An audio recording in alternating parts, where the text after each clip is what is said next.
headquarters in New York. This is Market Makers. It's time for Hot Money here on Market Makers, looking at businesses that thrive in the summertime. Today we're talking about Virtuoso. It's a luxury travel agency that boasts of exclusive services, experiences, and products. With the industry, the travel agency industry that is, plummeting dramatically since the mid-90s, how is a company like Virtuoso projecting an annual 15% increase in revenues this year? The CEO, Matthew Upchurch, is here with us now to explain. Thanks so much for joining us. It's a pleasure to be here. Great business to be talking about right now.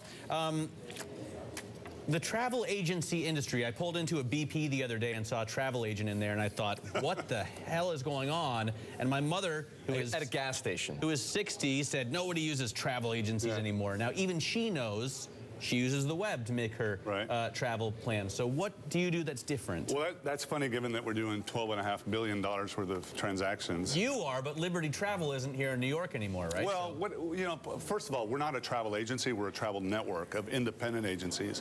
And probably the best way to explain this is that if you follow what happened to us, it's similar to what happened to stockbrokers, right? Where there's this massive move online with all the online guys. But in the same time that that happened, there's something that people don't think about a lot because it's fragmented. And that is, during that same period of time, we saw the largest growth in private wealth management, independents, larger companies in the history of mankind because of the rise of wealth around the world. So it's the upper echelon that you're serving. But, it is. Obviously, we're a luxury travel network, but the misnomer is that, we always say it's not the value of the trip, it's whether you value the advisor. So we do, we're a big producer across all the luxury stuff, but we're also doing a lot of, middle class and good business like that. Well, I think it's quite interesting. And when I was at IAC, we had big travel interests, so spent a lot of time looking at this category. I have another friend here in New York. They have a company called Altour that I'm sure you're familiar with. It also is operating more in the high end and also doing terrific business. So I think, what we've seen in the market is this move towards experiences where, the mass affluent is generally looking for experiential luxuries rather than just physical luxuries.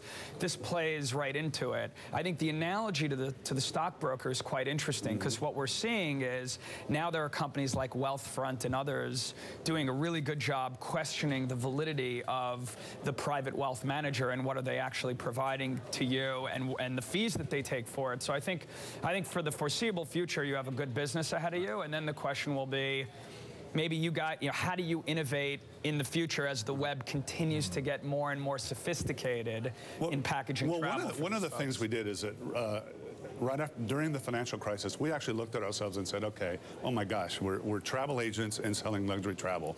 Not a good place to be in 2008. We actually trademarked something called return on life. So what I do is I don't come to you and say, I just want to book your travel as your travel agent.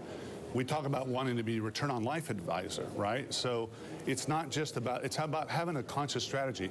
Why would you have a wealth advisor in your life to have a conscious strategy over managing your financial assets, but not have somebody that you collaborate with, right?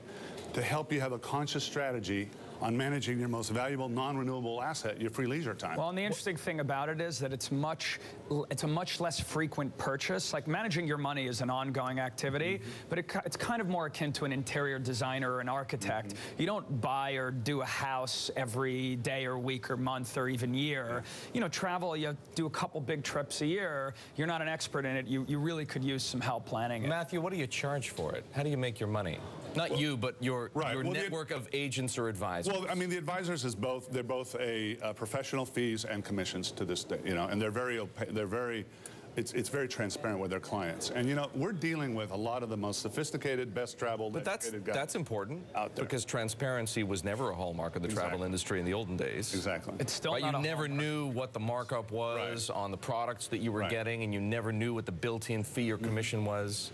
But is that all spelled out these days? Well, it's spelled out to a certain point. Like, for example, when you're doing what's called FIT, foreign independent travel, and it's a bespoke trip, I mean, it's all broken down, things like that. And in some cases, there's plan-to-go fees, and sometimes are that. And they don't always do the complete transparency. This is exactly what I made on commission, but we're very open about the fact that this is how we get paid, right? We do get paid commissions. All of a sudden, I don't care how much it costs. What are the hot Well, if I say, listen, I have a week to burn, and I want to do something this summer, before the summer's over. Right. What should I do?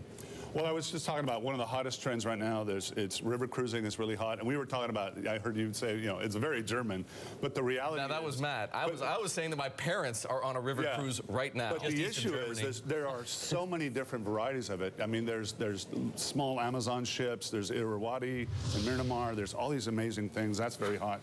The other thing that's very hot in the summer is just the evolution of multi-generational travel. Basically today what we're finding is both the boomer parents and the grandparents are basically taking their kids on vacations, not only for the bonding and the relaxation, but to give their kids a leg up, wanting them to be global citizens. Because at the end, I had a financial advisor that's a good friend of mine who said, what I want to do is, you don't have to sell me on family vacations. But what I want to do is I want to have a conscious strategy that when I've invested in these vacations over the lifetime of my kids graduating from high school, that I know they are global citizens when they graduate, which I think is very powerful. Everybody's looking for a return on their investment. Right? Exactly. That's fascinating. What was the last vacation you took? The last vacation I was in, let's see, where'd I go? I was in Buenos Aires. Buenos Aires. Which is a lovely city. Fantastic place. And you, Mo? I was in Paris with my wife for a baby moon, because we're having a kid in a few weeks. Big trend, by the way. Baby moons is a big trend. Well, you gotta take care of the wife. All right. Thanks so much, Virtuoso CEO Matthew Upchurch. Appreciate you joining us.